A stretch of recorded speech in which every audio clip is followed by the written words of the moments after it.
있습니까? 꿈. 옆 친구한테 얘기해 보세요. 내 꿈은 이거야. 내 꿈은 이거야. 뭐 꿈이 있습니까? 네. 여러분들의 비전은 뭡니까? 비전. 비전을 뭐예요? 저의 꿈은 지난번에도 한번 얘기한 적이 있었는데 저의 꿈은 조인성 같은 배우가 꿈이었습니다. 국어 선생님이 꿈이기도 했고요. 운동치료사이기도 했습니다.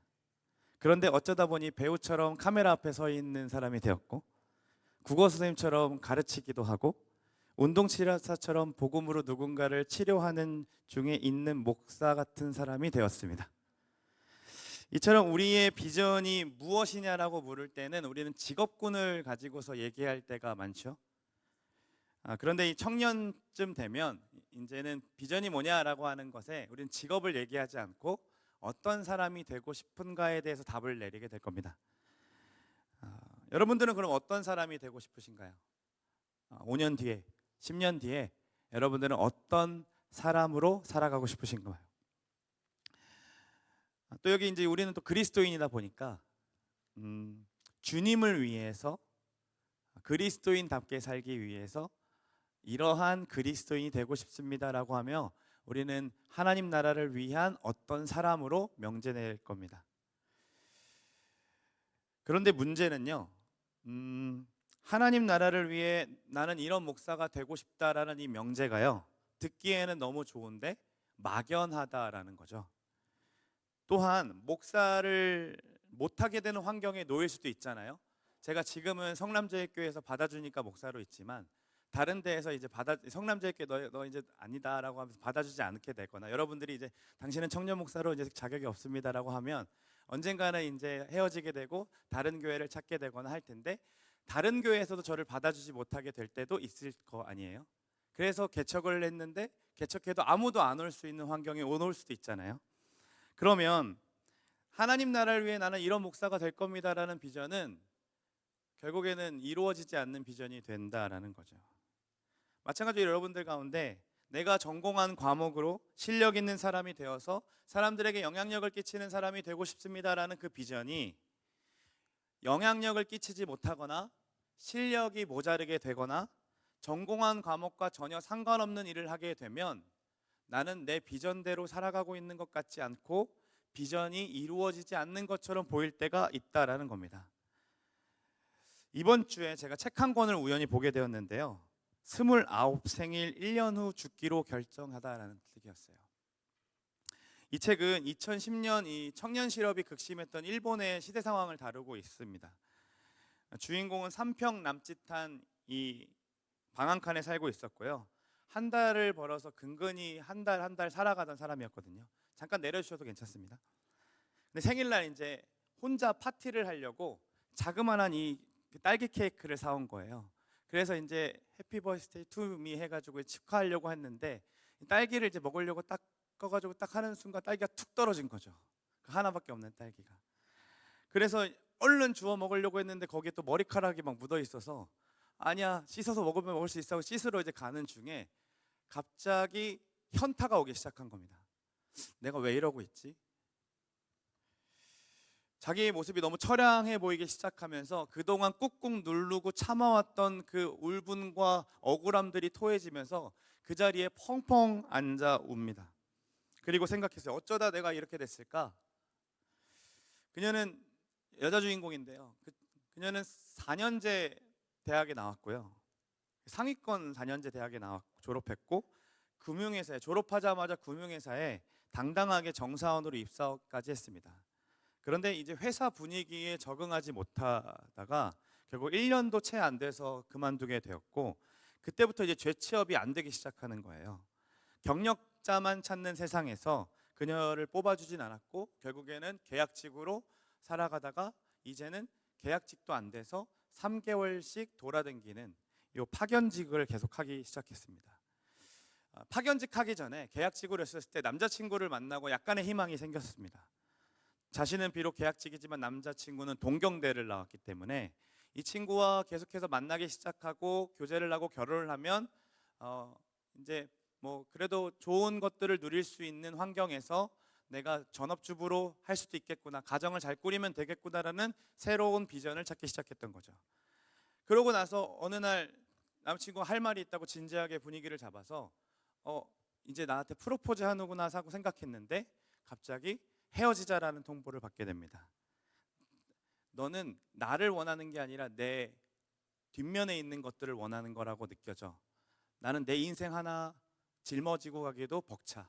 그러니까 우리 헤어지자라고 통보합니다. 그런데 이 얘기가 되게 인상 깊게 들렸는데 뭐라고 하냐면 그 남자의 이별이 아픈 것보다 그 남자를 통해서 얻게 될 내 미래에 대한 상실감이 더 컸다라고 합니다. 이처럼 자신의 인생을 남에게 자꾸 맡겨버렸던 거죠. 그리고 갑자기 아버지가 뇌경색으로 쓰러지기 시작하시고 어떻게든 이 상실감과 불안감을 좀 떨쳐보려고 맡고 있는 프로젝트에 열심히 뛰어들었습니다. 근데 그 프로젝트도 3개월 만에 끝이 나고 수고하셨습니다라는 말고 전혀 자신에게는 자신의 커리어나 이런 거에는 도움이 되지 않는 프로젝트였던 거예요. 그러니까 이제 이 불안감들과 이 상실감들 때문에 이 스트레스가 극심하다 보니까 계속 먹기 시작했고 몸무게는 50에서 75까지 늘어났다고 해요. 의욕도 없어지고 결근도 잦으니까 이제는 회사의 계약도 계속 이제 연장이 될 수가 없고, 그래서 파견직으로 3개월 지나다가 아까 그 생일을 맞이했던 거예요. 뒤를 돌아보니까 내가 무엇을 좋아하며 살았지? 내가 무엇을 위해 달려왔지? 이러한 고민들이 아무것도 없었다는 자신을 깨닫고요. 앞으로 이렇게 50년 동안 살면 분명히 내가 죽어도 모르는 사람들이 태반일 거고 내 죽음을 슬퍼해 줄 사람이 없을 수도 있겠다. 이거 그럼 고독사밖에 없겠네 라는 생각을 가지고서 그럼 차라리 지금 죽어야겠다라는 생각을 하기 시작합니다. 그래서 이제 생일날 본인이 이제 자해를 하려고, 이제 자살을 하려고 칼을 들었는데 온몸이 차가워지고 그 순간에 모든 것들이 지나가는데요, 결정적으로 죽을 용기가 없는 거예요. 살아갈 용기도 없고 죽을 용기도 없었다고 해요. 그러고 앉아있는데 TV에서 라스베가스의 영상이 이렇게 막 나오기 시작하는데 그때 난생 처음 무언가 자기 마음 가운데 꿈틀거렸습니다. 나 이거 좀 해보고 싶다라는 생각이요. 그래서 아까 같은 그러한 이야기를 한 거예요. 같이 잠깐 보여드릴래요? 그래, 어차피 죽을 거면 내가 30이 되기 전에 29 마지막 날 이보다 더 좋을 수 없다라는 것을 경험하고 나서 내가 그때 죽어야겠다. 죽을 거면 저 라스베가스에 가서 하루라도 제대로 한번 써보고 돈을 한번 써보고 죽어야겠다라는 생각을 합니다. 그러나 이제부터는 앞으로 내게 주어진 날은 1년이 하면서 그때부터 D-Day 며칠 이렇게 세기 시작합니다. 그리고 이제 어떻게 되었을까요? 밀리의 서재를 통해 볼 수 있습니다. 그런데 여러분, 이게 남의 이야기처럼 들리지 않는 게 제가 눈을 사로잡는 이야기였어요. 전혀 우리와 동떨어지 않는 이야기처럼 들렸던 거죠. 우리 중에는 취업을 준비하는 친구들도 있고요, 부모님이 아프신 친구들도 있고 우울증과 공황장애로 힘들어하는 친구들도 있습니다. 어쩌면 이 책의 주인공처럼 내 인생은 살 가치가 없어, 하루하루 사는 게 너무 힘들어 라고 생각하고 지금도 힘겹게 이 자리에 온 친구들이 있을 줄 압니다. 그 친구들에게는 당신의 비전이 뭡니까? 라고 하는 이 질문이 어쩌면 폭력처럼 들려요. 오늘을 살아갈 힘이 없는데 무슨 비전이고 무슨 미래입니까? 라는 생각이 드는 거죠.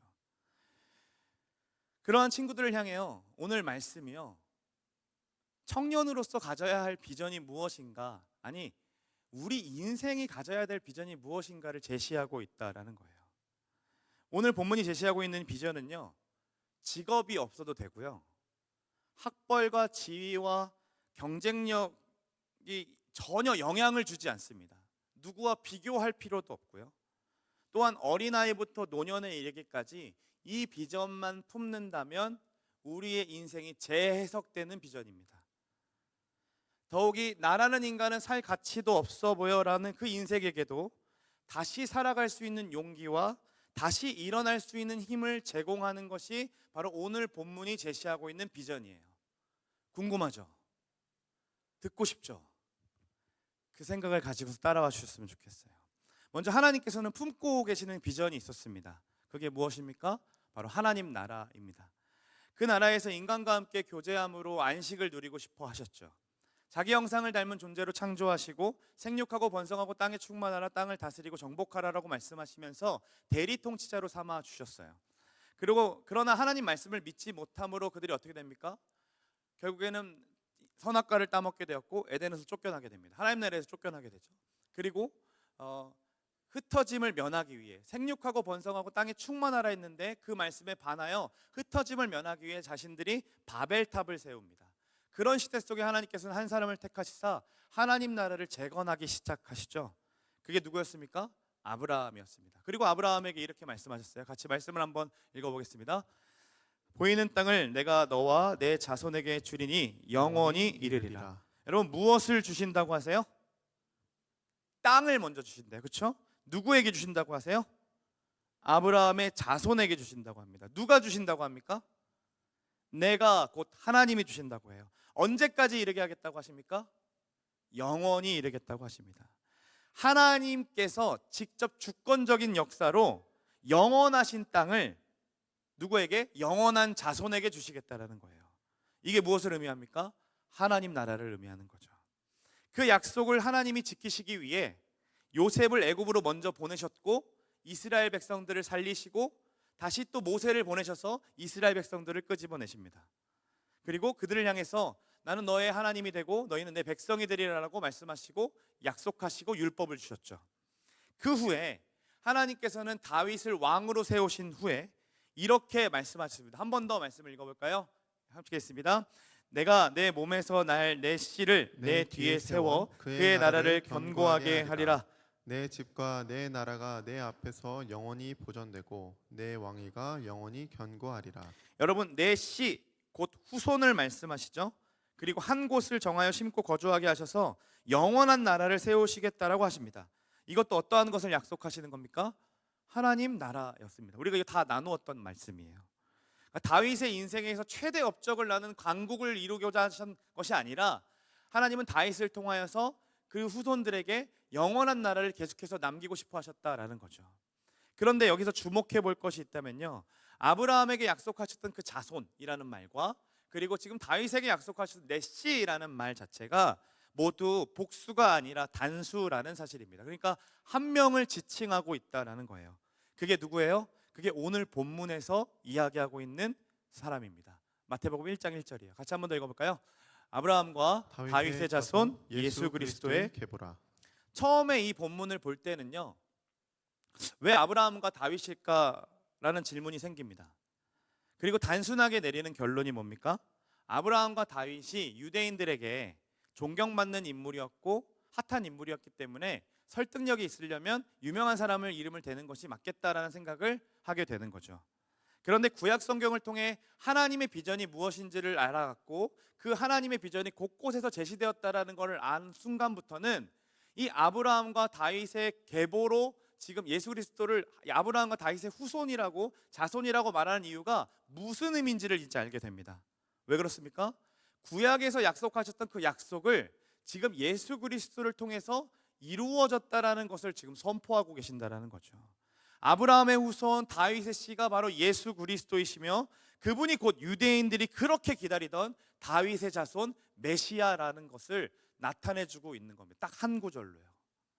또한 유대인들만 알고 있는 이 암호 같은 것, 우리는 지금 잘 모르지만 유대인들만 알고 있는 언어로, 개념으로 암호를 하나 집어넣었어요. 17절 말씀을 한번 읽어볼게요. 함께 했습니다. 그런즉 모든 대수가 아브라함부터 다윗까지 14대요. 다윗부터 바벨론으로 사로잡혀 갈 때까지 14대요.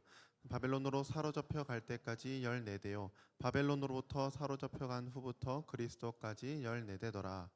여러분, 지금 보면 아브라함부터 다윗까지 14대죠. 이스라엘의 역사의 태동기와 형성기를 의미합니다.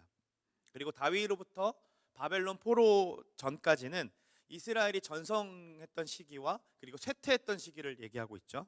그리고 또 바벨론부터 그리스도까지는 이제는 포로 이후에 다시 회복해서 그 약속이 성취되는 그 시기를 얘기하고 있어요. 그런데 그 시기를 지금 무엇으로 통일하고 있냐면 14대가 지났다라는 것으로 반복하면서 강조하고 있는 겁니다. 14라는 숫자를 지금 드러내주고 강조하고 있다라는 거죠. 실제로 역사의 그 과정들을 생각하고 그 사람들의 이야기들을 역사 그 열왕기서나 역대상이나 이런 거 찾아보면 이 중에 빠진 인물들도 있습니다. 그럼에도 불구하고 14대라고 계속해서 이렇게 짜 맞추듯이 맞추는 이유가 무엇일까요? 분명히 이름보다는 이 14대라는 이 숫자가 그에게 유대인들에게 제시하고 싶은 무언가가 있었기 때문이었겠죠.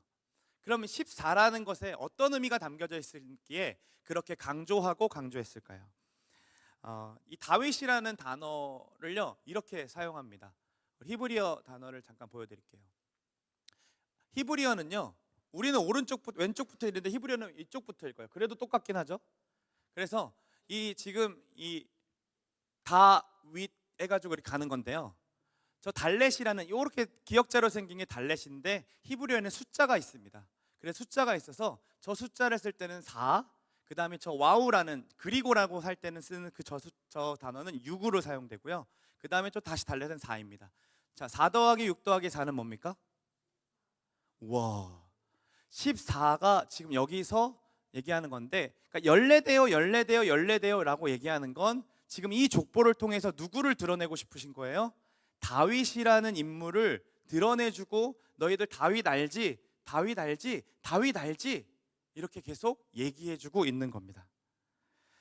근데 14대가 총 몇 번 지나갑니까? 아까 본문 한번 다시 한번 더 보여주세요. 14대가 총 몇 번 지나갔죠? 3번 지나가요. 히브리어 성경을 그러니까 히브리어 성경을 우리가 성경을 보면은 성경 안에 숫자의 개념들이 있습니다. 여러분 3은요 하늘의 숫자이고 그리고 이 완성을 의미합니다. 완성적 숫자라고 얘기하고 4는요 땅의 숫자라고 해서 고통을 의미합니다. 40일, 40년, 400년 이렇게. 그리고 또 4 더하기 3은 뭡니까? 7이죠. 7은요 하늘과 땅을 합친 숫자이기 때문에 완전수를 의미합니다. 그래서 하나님께서 7일에 뭐 하셨습니까? 안식하셨죠. 3 곱하기 4는 그럼 뭡니까? 10이죠. 12는 충만하다는 것을 의미합니다. 그래서 12제자와 12지파와 그리고 계속해서 그런 이야기들을 하는 거죠. 그래서 12 곱하기 12는 뭐예요? 144죠. 14만 4천이라는 의미는 14만 4천만 구원받는다는 게 아니에요, 신천지들아. 상징하고 상징하는 숫자인 거죠. 뭡니까? 충만하고 충만하고 충만했다라는 것을 의미하는 겁니다. 그런데 지금 이 14대라는 것이 지금 몇 번 지나가요?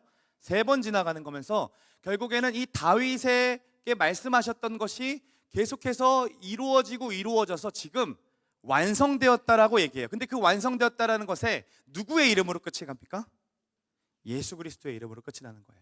그러니까 무슨 의미하면 다윗에게 약속하셨던 그 약속, 사무엘하 7장에 약속하셨던 그 모든 약속들이 대를 이루고 대를 이루고 대를 이루고 대를 이어서 누구? 예수 그리스도를 마침표를 찍듯이 그분이 오심으로 그 모든 언약들이 완성되었다라고 얘기하고 있는 겁니다. 그래서 예수님 처음 시작하셨을 때에 사역 시작하실 때 사람들에게 이렇게 선포합니다. 회개하라, 천국이 가까이 왔느니라. 완성된 나라가 이미 왔다는 거죠. 나라가 이미 왔고 아직 오지 않았지만 그 나라가 이제 시작되었다라고 선포하신 거죠. 우리는 이를 통해서요 하나님 당신이 세우신 비전과 당신이 세우신 그 하나님 나라에 얼마나 신실하시고 신실하신지를 알 수 있어요. 우리가 지난주 예레미야를 통해서 봤듯이 무너지고 패역한 백성들이지만 그들의 악행을 다 사하시고 다시는 죄를 기억하지 않겠다라고 하시면서 결국 지금 당신의 아들을 보내셔서 뭐 하시는 겁니까? 그 약속을 신실하게 이루어가고 계신다는 거예요. 또 족보를 계속 보면요 의문이 드는 부분이 또 있습니다. 그게 뭡니까? 여자의 이름이 등장한다라는 겁니다. 성경의 족보들은요 여자의 이름이 대부분 등장하지 않습니다. 그런데 예수님의 족보는 여자의 이름이 등장합니다. 같이 3절, 5절, 6절을 같이 한번 읽어볼까요? 함께 있습니다.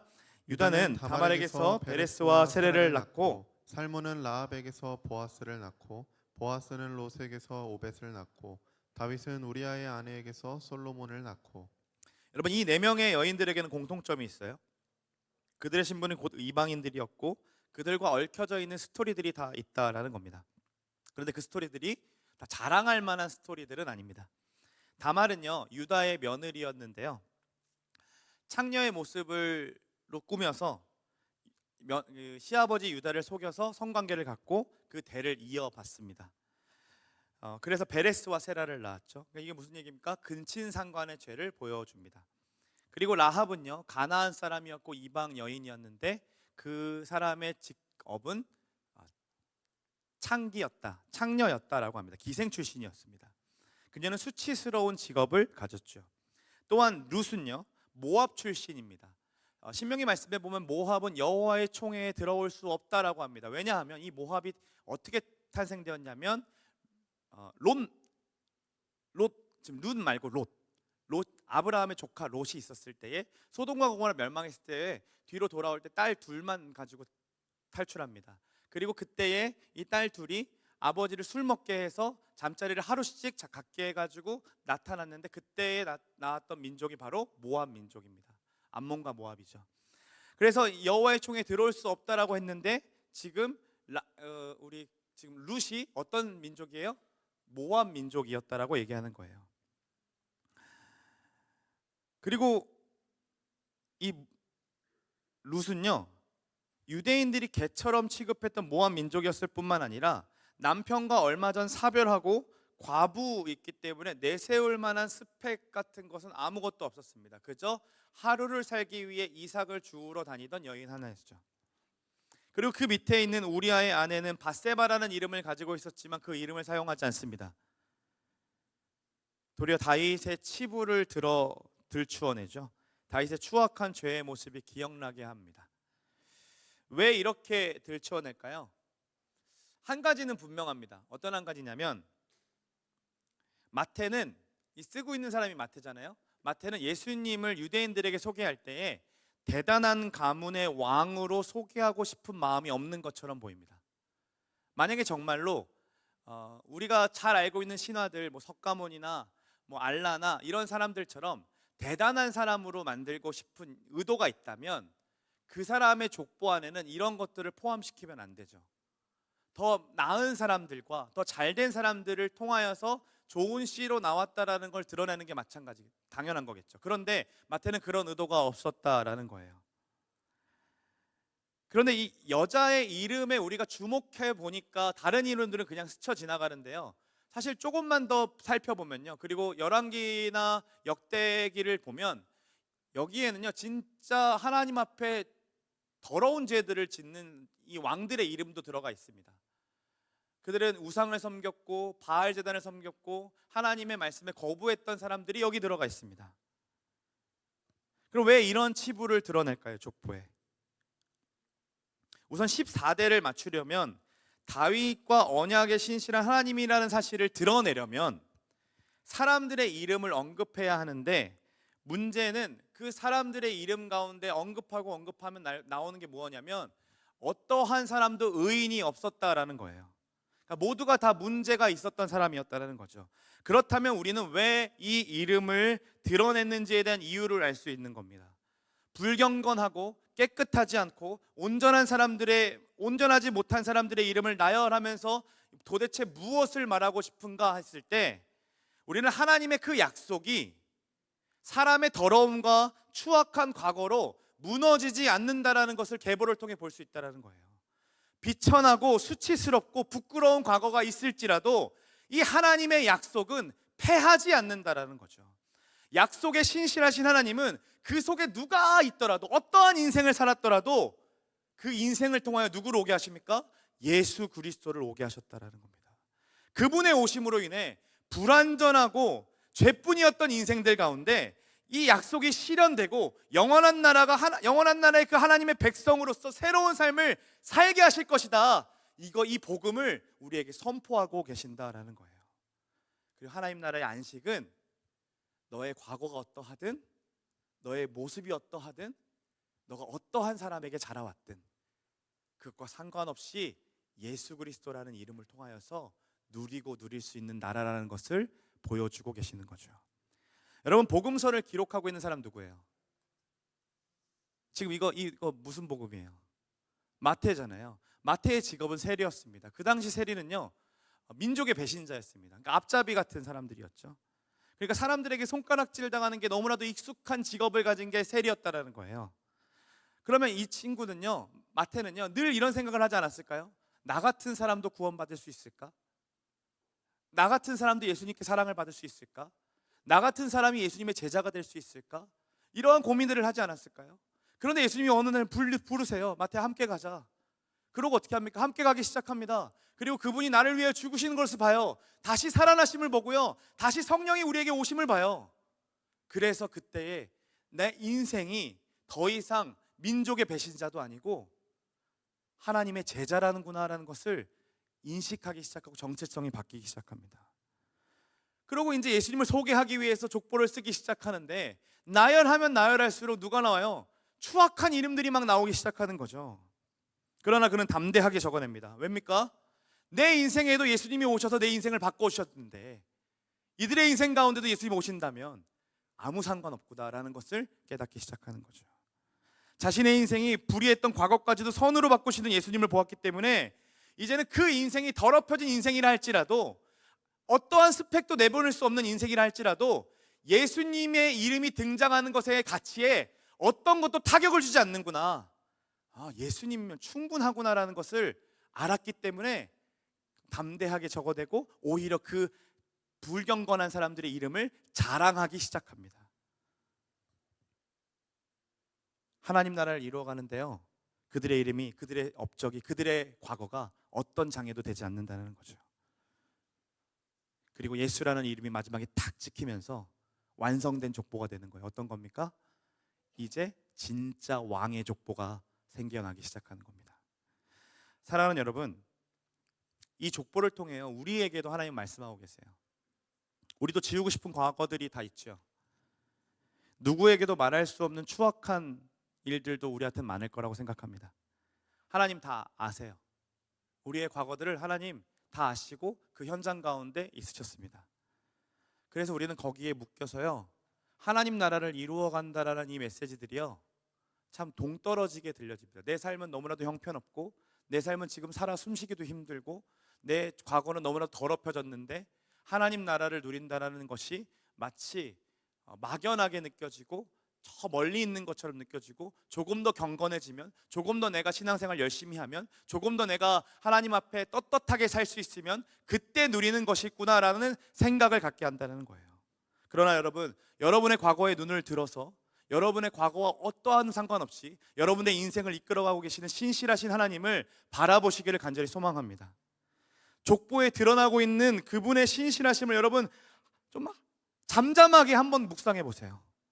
진짜 하나님이 신실하신 분이라면요 그분의 약속도 어느 것도 패할 수 없는 그 진짜 신실한 약속이라면요 우리가 과거의 잘못으로 막 뒤덮여졌고 더럽혀졌을지라도 또 지금 추악한 삶을 살아왔다 할지라도 가장 아름답고 완전하신 예수 그리스도의 그 꽃을 하나님은 그 인생 가운데 피우십니다. 오직 하나님께서, 신실하신 하나님께서 그 일을 지금도 행하고 계십니다. 변변치 않은 스펙을 가져서 창피합니까? 걱정하지 마십시오. 우리 예수님께서 여러분들 가운데 예수 그리스도라는 꽃을 피우십니다. 시리에 빠져서 낙심하는 그 순간에도 여러분 하늘을 바라보십시오. 하나님께서 여러분들의 인생을 붙잡아 가시고 계속해서 하나님 나라를 이루어가 계시기 위해 여러분을 포기하지 않으십니다. 당신의 나라를 보여주고 싶어 하시고 당신과 함께 안식을 누리고자 하고 싶으시기에 여러분들의 인생 속에 예수 그리스도라는 그 씨앗을 심고 자라게 하시고 물 주시고 심어줘서 꽃이 피게 하시는 분이 바로 우리 신실하신 하나님이시라는 거예요. 그 하나님을 붙잡으며 가시기를 소망합니다. 그럼 우리는 궁금하죠? 내 인생에 예수님이라는 꽃을 그럼 하나님 어떻게 피워가실까? 나는 저 사람은 꽃핀 것 같아. 그래, 저 사람은 좀 잘 살고 있는 것 같으니까 꽃핀 것 같은데 내 인생은 아직도 그냥 씨앗에 땅에 처박혀 있는 것 같은데 그럼 하나님 도대체 어떻게 내 인생 가운데 그리스도라는 꽃을 피워가실까? 그분의 약속을 내 인생에 어떻게 이루어 가실까? 내 인생이 어떻게 하나님 나라로 변화갈 수 있는가? 이 궁금하기 시작할 겁니다. 이 족보에 숨겨진 또 하나의 비밀이 그 방법을 이야기해주고 있는데요 성경 진짜 재밌어요. 1장 1절을요 우리말로 읽어보면요 아브라함과 다윗의 자손 예수 그리스도의 계보라라고 말하지만요 헬라어 성경을 가지고서 읽어보면요 아브라함과 다윗보다 예수의 이름이 먼저 나옵니다. 그러니까 예수, 다윗, 아브라함 이렇게 씁니다. 그리고 17절에 가면요, 아브라함, 다윗, 예수로 마무리돼요. 자, 잠깐만 머리를 굴려보세요. 예수, 다윗, 아브라함으로 시작해서요 쭉 얘기한 다음에 마지막에 뭘로 끝난다고요? 아브라함, 다윗, 예수로 끝나요. 지금 앞과 뒤를 함께 같이 같은 구조로 가고 있다는 걸 가지고 인클루지오 기법이라고 하면서 구조라고 하는데, 그거를 우리말로 수미상관이라고 얘기해요. 수미상관 앞뒤 같이 하면서 이게 뭔 얘기하는 겁니까? 강조하고 있는 거죠. 무엇을 강조하고 있어요? 예수로 시작해서요 예수로 마침표를 찍겠다라는 거예요. 우리의 그 인생을요 우리 예수님께서 당신께서 시작하셔, 당신의 이름으로, 그리고 당신의 이름으로 마침표를 찍겠다라는 거예요. 여러분, 근데요 이 수미상관이 인클루지오가요 여기만 있는 게 아니에요. 예수님을 지금 소개하고 있으면서 그분을 지금 이사야 구절을 가져와 가지고 요셉에게 천사가 이야기하는데, 이사야 구절 이렇게 써 있습니다. 같이 한번 읽어보겠습니다. 함께 있습니다. 보라, 처녀가 잉태하여 아들을 낳을 것이요 그의 이름은 임마누엘이라 하리라 하셨으니 이를 번역한즉 하나님이 우리와 함께 계시다 함이라. 그분이 이 약속을 지키기 위해 오셨고 그 약속을 성취해 가시는 처음이고 나중이라고 말하면서 우리의 인생 속에서도 그 약속을 이루어 가시는 방법이 바로 임마누엘이라는 이름에 드러난다는 거예요. 그 방법이 뭡니까? 우리와 영원히 함께 하시면서 그 약속을 이루어 가신대요. 우리 눈에 보기엔 우리의 인생 가운데 예수로 시작하는 것 같지 않고 예수로 맞춰질 것 같지 않아요. 그런데 우리 주님께서는 우리의 약속을 이루시기 위해 당신의 이름으로 시작하게 하셔서 당신의 이름으로 끝마치게 하신다는데, 그 일을 누가 하시냐면 영원히 우리를 떠나지 아니하시고 임마누엘 되신 하나님께서 우리와 함께 하심으로 이루어 가신다는 거죠. 소름 끼치잖아요. 와, 진짜. 근데 더 소름을 알려줄게요. 이거 너무 깜짝 놀랄 건데, 마태복음 28장 20절에 가봐요.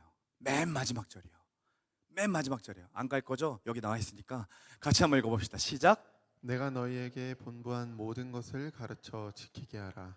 볼지어다 내가 세상 끝날까지 너희와 항상 함께 있으리로다. 처음에 내가 너와 함께하는 분, 영원히 떠나지 않는 그 하나님이 지금 너희와 함께 할 거야 라면서 임마누엘 하나님을 드러내신 다음에 우리 인생 맞춰가는 그때에 예수님이 이제 공적 사역을 마치시고 승천하시고 난 뒤에 예수님께서 뭐라고 하십니까?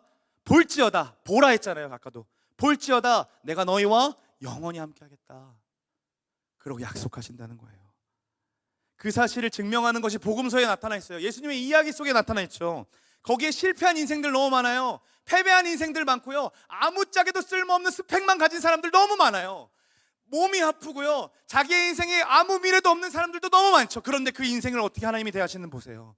그 인생을 하나님이 어떻게 바라보시고 어떻게 말씀하시고 어떻게 대하시는지를 복음서를 통해서 볼 거라고요. 그때 어떻게 하십니까?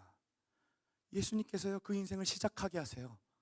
이전까지의 삶은 아니었다라고 하시면서 그 복음을 그대로 드러내시면서 그 인생이 다시 시작하게 하세요. 그리고 예수를 따르는 인생으로 마침표를 찍게 하신다고요.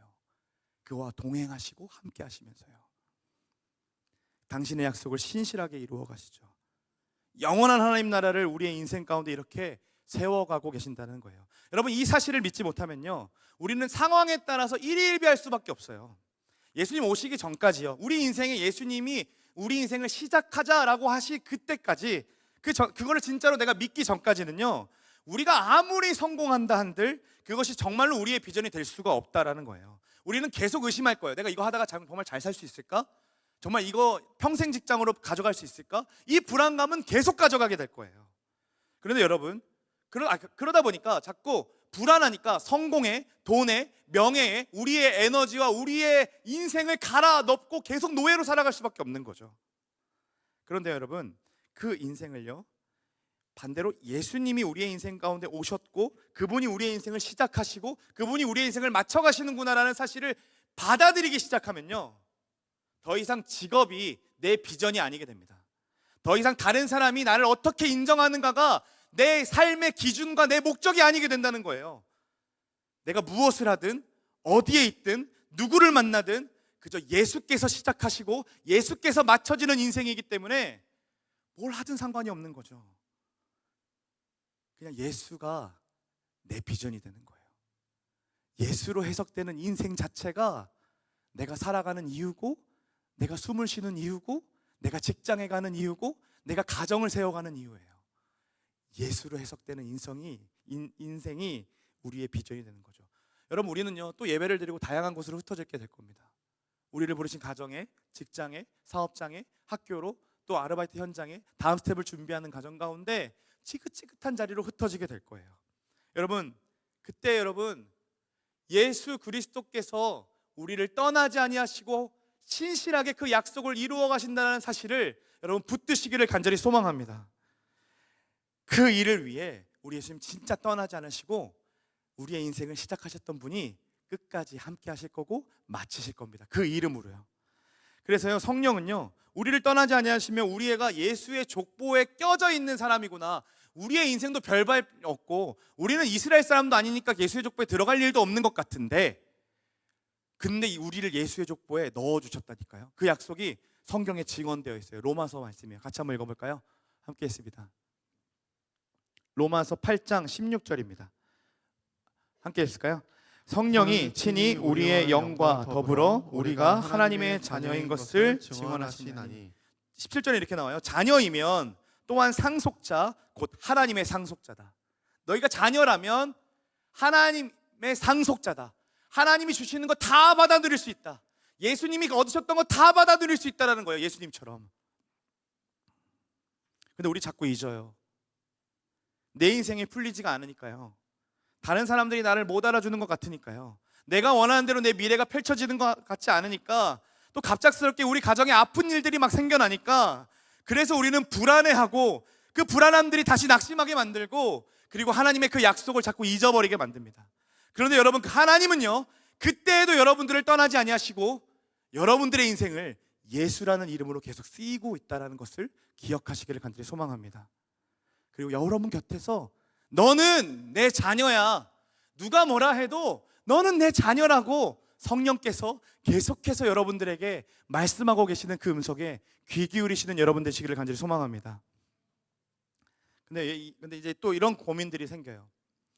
예수로 해석되는 인생이 말은 좋은데 우리에게 진짜 그럼 아무것도 할 게 필요 없는가? 뭐라도 그럼 좀 해야 될 것 같은데 내 인생 이렇게 그냥 그럼 나 그냥 그렇게 살면 되는구나 라고 하면 그냥 막 살아도 되는 건가? 어차피 예수로 해석될 거니까 오예 그럼 내일부터 진짜 죽었다 뭐 이러면서 살아가고 싶은 육적인 갈망들이 생기잖아요. 우리가 지금 나누고 있는 말씀은요, 여러분의 힘든 가운데 잠시간의 고통을 잊게 하는 마취제도 아니고요, 정신 승리를 하기 위해서 단단히 무장시키기 위해 전하는 말씀도 아닙니다. 예수로 해석하는 인생은요, 우리의 인생을 예수님이 이루어 가시는 그 서사, 큰 서사에 우리의 인생을 집어넣는 일이에요. 그러니까 지금 내 앞에 놓여 있는 이야기가 전부인 것처럼 느껴질 때, 그래서 이게 눈에 이렇게 있으니까 잘 안 보이잖아요. 그런데 이거를 멀찌감치 바라봐서 예수님의 이야기 저 그 큰 쌀에 우리의 이야기를 거기에 갖다 집어넣는 거예요. 구원의 이야기에 우리의 얘기를 포함시키는 거예요. 그게 예수로 해석되는 인생인 거예요. 창세기 5장을 예로 들어볼게요. 제가 한번 보여드릴게요. 한번 볼까요? 창세기 5장은 죽음의 족보입니다. 그런데 제가 죽었더라는 빼고 왔는데요, 이 계속 죽다를 반복하는 인생인데, 우연하게 이번 주에 이들의 이름이 파고 싶은 거예요. 그래서 한번 이름에 파봤거든요. 근데 여기에 엄청난 진리가 숨겨져 있어요. 와, 진짜 미쳐. 이전에 아벨이라는 이름은요, 허무함, 공허함이었거든요. 허무하게 죽었죠. 그러니까 이게 뭡니까? 이 죄된 인생은요, 죽음을 면할 수 없고 아무리 선한 일을 한다 할지라도 억울하게 죽음을 당할 수 있는 인생이구나라는 걸 보여주는 거예요. 그러고 나서 아담에게 하나님이 셋을 허락하시는데, 저 셋이라는 이름은 뭐냐면 대체자라는 뜻입니다. 대체자. 그리고 셋은 에노스를 낳죠. 에노스는 죽을 수밖에 없는 존재라는 뜻이에요. 에노스는 게난을 낳습니다. 게난은요, 뜻밖의 얻는 은혜입니다. 그리고 마할랄렐은 찬양이라는 이름이고요, 야렛은 높은 곳에서 내려온 자라는 뜻을 갖고 있고요, 그 뒤에 에녹은요, 봉헌한 자, 승천한 자라고 얘기합니다.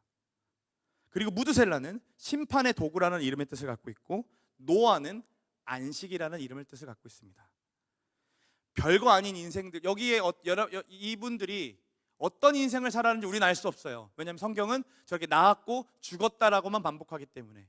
마찬가지로 우리의 인생도요, 어떤 누구도 알아주는 사람 없을지도 몰라요. 그냥 성남제일교회 조동이라는 사람이 사역했다가 죽었대, 이 정도로 끝나는 인생일지도 모를 거라고요. 그런데요, 저 이름 안에 무엇이 담겨 있는지를 보자면 다 예수 그리스도를 드러내고 있어요. 몇천 년 뒤에 오게 될 예수 그리스도를 드러내고 있다고요. 예수님이 어떤 분이십니까? 아담의 대체자로 오신 분이십니다. 예수님은 높은 곳에서 내려오신 분이고요, 죽을 수밖에 없는 존재로 봉헌물로 바쳐주셨어요. 그리하여 심판의 도구로 사단의 머리를 짓밟으셨죠. 그리고 다시 하늘로 올라가십니다. 그분은 우리에게 뜻밖의 얻는 은혜고요, 그리고 그분은 우리의 찬양의 이유입니다. 또 그분으로 인하여 우리가 무엇을 얻습니까? 안식을 얻는다는 거죠. 여러분, 지금 창세기 5장, 이 죽음을 피할 수 없는 죽었더라를 반복하는 이 족보 속에서, 각자의 인생 속에서 누구를 지금 가리키고 있는 거예요? 앞으로 오게 될 메시아 예수 그리스도를 가리키고 있는 거예요. 우리는요, 예수님을 전체로 닮아갈 생각을 하니까 막막하죠. 예수님의 인생을 보면 볼수록 이거는 내가 못할 것처럼 느껴진다는 거예요. 그런데요, 예수님의 인생을 전체 닮아가는 건 우리의 지향점이긴 하지만 우리의 인생, 이 짧은 인생 살다가 어떻게 그걸 다 할 수 있겠어요? 예수님의 한 부분만 닮아도 얼마나 좋겠어요. 우리의 이름이 그렇게 한 부분만 해석되는 이야기면 얼마나 좋겠어요. 저 친구 보니까 저 사람은 오병이어 같은 삶을 산 거야, 이거 하나로만 해석되는 것도 얼마나 좋겠어요. 저 친구 보니까 혈류병 여인처럼 붙잡았던 인생이야 라고 이거 하나만 볼 수 있다면 얼마나 좋을까요? 이게 예수로 해석되는 인생의 복이라는 거죠. 그러니까 이건 무슨 얘기냐면요, 여러분들이 하루하루를 살아내면서 내 지금의 이야기가 예수님의 이야기에 어디에 결부시킬 수 있을까, 어떤 부분으로 예수님의 이야기를 드러내실까를 고민하고 해석해 보는 거예요. 그분의 인생을 내 인생에 결부시키고 이렇게 오버랩시키는 거죠.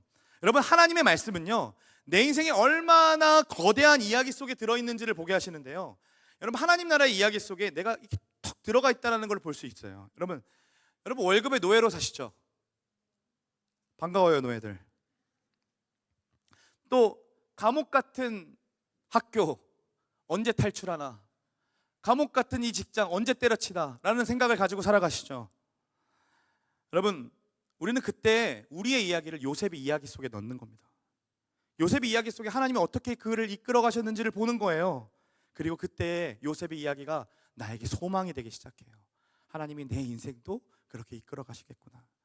여러분, 현재 외로운 것 같고 아무도 내 인생을 인정해 주시는 것 같고 내가 도대체 뭔가, 내가 어떤 존재인가라는 것을 자존감이 팍 바닥인 친구들 있죠. 여러분, 그 인생 속에 있을 때에 모세의 이야기, 아브라함의 이야기를 여러분의 인생 속으로 가져오는 거예요. 그 모세를 어떻게 들어쓰시는가, 애굽에서도 인정받지 못하고 이스라엘에게도 인정받지 못했던 그 모세를 하나님이 어떻게 사용하시고 이끌어 가시는가, 그걸 보면서 내 인생을 기대하기 시작하는 거죠. 내 인생도 하나님의 구원의 통로로서 사용하실 수 있겠구나라는 사실을 기대하고 바라는 거죠. 여러분, 거대한 프로젝트 때문에 지금 밤낮 세우고 있는 사람들 있죠. 내가 이것만 끝나면 좀 자유할 수 있겠다. 그리고 또 내가 어떻게 해결할 수 없는 그 문제 때문에 두려워하고 아파하고 있는 친구들 있죠. 그때 다윗의 이야기 속으로 우리의 이야기를 집어넣는 거예요. 골리앗 같은 그 문제를 우리가 어떻게 해결할 수 있을까? 다윗이 어떻게 바라봤을까? 다윗이 어떻게 승리했을까? 그 얘기를 바라보면서 내 인생을 다시 해석함으로 하나님이 지금도 살아계신다면 나도 다윗처럼 승리할 수 있는 거구나, 나도 내가 작은 이 물맷돌 가지고도 승리를 경험할 수 있는 거구나, 이 사실을 경험하고 가는 것이 우리의 인생을 예수로 해석하는 인생이라는 거예요. 나의 이 좁은 이야기를요, 그 방대한 하나님의 역사 가운데 집어넣음으로 내 인생도 그들의 이야기처럼 써가실 것, 계속 써내려 가실 것들을 믿고 신뢰하고 따라가는 거죠. 이것이 성경을 통해 우리의 인생을 해석하고 예수를 해석되어 하나님 나라를 누리는 삶인 겁니다. 아까 그 책으로 돌아가면요, 30세 생일에 죽기로 했던 그 친구가요, 결국 딱 1년 모아가지고 2만 달러를 모읍니다. 그리고 라스베가스로 떠나요. 1만 달러는 호텔비와 비행기 값으로 나가고 딱 1만 달러 주어져서 이제 라스베가스에 하려면 가면 뭐 해야 돼요? 도박해야죠. 블랙잭을 연구해가지고 내가 한 방을 치리라 하고서 갔어요. 그리고 블랙잭을 열심히 했는데요. 딱 벌어들인 돈이 $5였어요. 수중에 1만 $5. 그러니까 계속 했는데 하루 종일 했는데 딱 $5 번 거예요. 그러고 이제 죽을 시간이 다가왔잖아요. 오늘 죽기로 했으니까. 죽었을까요? 안 죽었을까요? 안 죽었으니까 책이 나왔겠죠. 어떻게 안 죽었냐면요. 내가 라스베가스 이 막연한 희망, 내가 이루지 못할 것 같았던 그 희망이 하루하루에 악착같이 살아낼 수 있는 힘과 용기를 더해줬고, 그 하루하루 살아갔던 삶이 이제는 다시 살아갈 수 있는 힘과 이 자존감을 회복하기 시작했다라는 거예요. 여러분, 라스베가스 하나가 우리의 인생을 그렇게 바꾼다는데 하나님 나라가 우리의 인생을 바꾸지 못할까요? 라스베가스 그 1년 투자했던 그 인생을 다시 살아갈 수 있는 힘을 얻게 하고 자신의 바닥이었던 자존감을 다시 드러내는데, 우리와 함께 하실 예수 그리스도라는 이름이 정말로 우리에게 아무 의미 없이 흘러가게 할까요? 저는 그렇게 믿지 않습니다. 우리 예수님은 그런 분이 아니시니까요. 속지 마세요, 여러분. 복음은요, 정말로 우리를 다시 살게 하고요, 정말로 다시 일어나게 하는 힘이 있습니다. 성경의 수많은 인물들이요, 자신의 삶으로 하나님의 약속에 신실하신다는 것을 증명해놨고, 나의 더럽혀진 과거도 하나님의 약속을 패할 수 없다는 사실을 성경의 곳곳에 드러나 있어요. 여러분, 저는요, 목사가 되고 싶었던 적이 없습니다. 지금도 목사를 해도 되는가라는 생각을 가지고 있어요. 잘 서 있는 것처럼 보이지만요, 매주 무너지고요, 아마도 또 집에 가서 제자반 끝나고 집에 가서 죄 지을 것 같아요. 정말 제대로 가고 있는가, 제대로 서고 있는가라는 불안감이 있고요. 대학 때는요 더 그랬어요. 옆에 신학생들 막 오는데요, 저 사람들은 막 청소년이 뜨거워가지고 나는 저 청소년들을 바꿀 거야 하면서 하나님께 막 부름 받아서 왔대요. 불 같아요. 막 어떤 사람은 섬에 들어갈 거라고 얘기하고요, 어떤 사람은 뭐 유년 초등학생들에 대한 그 안타까운 마음을 가지고 신학교에 왔대요. 나는 그냥 왔어요. 청년부 목사님이 내가 찬양인도 하겠다고 하니까, 야, 딴 따라 될 거면 너 신학교나 먼저 가라고 해가지고 내가 너무 열이 받아서, 그럼 딴 따라 안 돼, 내가 신학 가 해. 그래서 그냥 갔어요. 불같이 뭐 뜨거워지고 이런 것도 없었어요. 계속 내 안에는 그런 뜨거움도 없는데, 그런 어떤 영혼에 대한 갈망과 뜨거움도 없는데, 하나님, 내가 여기 있는 게 맞는 걸까요? 맞는 걸까요? 하다가 보니까 대학원도 갔어요. 이제 뒤 빠꾸 할 게 없어요, 이제는. 그러고서 목사 안수까지 받게 됐고 여러분에게 이렇게 있잖아요. 그런데 이제는요, 하다 보니까요, 청년부에 계속 오래 붙어있게 하시고 청년들이 좋으니까 나는 청년 사역자로 불러주신 사람이구나라고 생각했어요. 그래서 이 청년 사역이 비전이라고 생각했거든요. 그런데 다들 이런 얘기 하는 거예요. 너 청년 사역 잡고 있으면 다른 교회 이제 못 가. 교구 경험이 있어야 그 교회에서 써줄 수 있어. 그러니까 교구로 사역을 좀 해. 이제는 연차도 됐는데 라고 얘기한다고요. 근데 하고 싶지가 않았어요. 그냥 내가 좋은 거니까요. 그래서 또 저는 안 하겠다라고 얘기했거든요. 그래서 지금 청년 사역을 하고 있는데요, 이제 나이가 들다 보니까 내년에 06 애들이 올라오잖아요. 제 나이가 06학번이거든요. 그러니까 이게 우공 사역자로서는 그렇게 좋은 그림은 아닌 거예요. 꽁꽁 얼어붙은 한강 위에 고양이가 왜 다니는지 난 모르겠어요. 그걸 왜 그거를 하고 있는지 나는 잘 모르겠고요. 그들이 말하는 원형적 사고가 나는 뭔지를 잘 모르겠다고요. 그래서 생각을 하는 거죠. 우리 MZ들 바라보면서, 나는 이제 청년 사역은 끝이다. 저기 우리 하공 언니 오빠들이랑 놀아야겠다 라는 생각을 하고 있다고요. 그런데요, 하나님 제게 이런 마음을 주시는 거예요. 나는 너에게 청년 사역을 비전이라고 말한 적이 없는데 네가 좋아서 한 거잖아, 이런 마음 주시는 거예요. 뭐라 별명할 게 없었어요. 맞는 얘기니까요. 하나님이 이렇게 말씀하시는 것 같았어요. 그런데 잠잠히 있는데요, 근데 동희야, 네가 좋으면 나도 좋아 라고 말씀하시는 것 같은 거예요. 왜냐하면 그게 날 사랑하는 방식이니까. 너무 감동적이지 않아요? 나 너무 감동받았어요, 하나님 마음에. 하나님이 그냥 어떻게 가는지도 모르겠고 어떻게 하는지도 모르겠고 어떻게 청년 사역 했는지도 모르겠고 그냥 붙어 있고 살아 있고 그냥 하루하루 살았는데 그 하루하루를 당신을 사랑하는 기억으로 받아주셨다는 거예요. 그 마음을 아니까요, 제 비전이 더 이상 청년 사역이 아니에요. 그리고 목사가 아니어도 괜찮아요. 그냥 제 비전은요, 하나님이 뭘 시켜도 상관없어요. 시키시는 거 하려고요.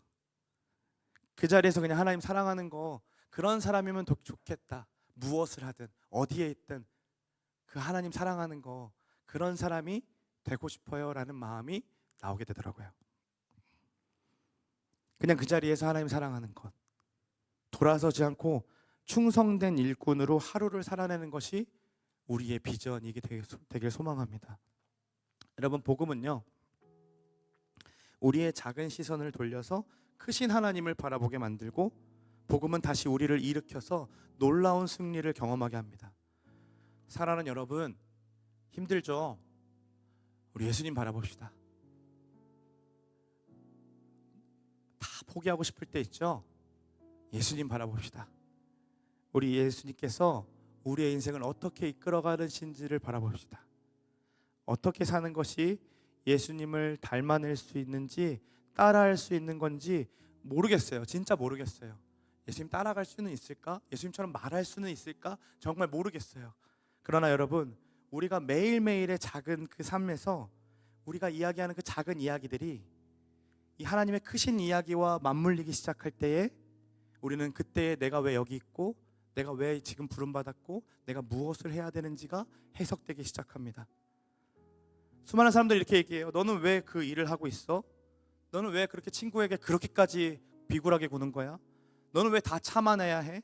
너는 왜 그렇게 살아? 너는 왜 지금 교회에 그렇게까지 가야 해? 너의 비전은 도대체 무엇이길래 그래? 라는 말들로 우리에게 말할지 모르겠어요. 누군가 여러분들에게 이렇게 말할지라도 우리는 명확한 비전이 있고 명확한 이유가 있기에 우리는 이들에게 이렇게 말할 수 있는 거예요. 나 그냥 예수님 좋아서 하는 거야. 예수님 좋아서 친구들한테 대하는 거고, 예수님 좋아서 그 자리에 버티고 간지고 앉아 있는 거야. 예수님 좋아서 그 일을 감당하는 거야. 예수님 좋으니까. 그것이 우리의 비전 되기를 소망합니다. 그게 우리의 인생으로 해석되어지길 소망합니다. 우리 같이 일어나서 이렇게 찬양할까요?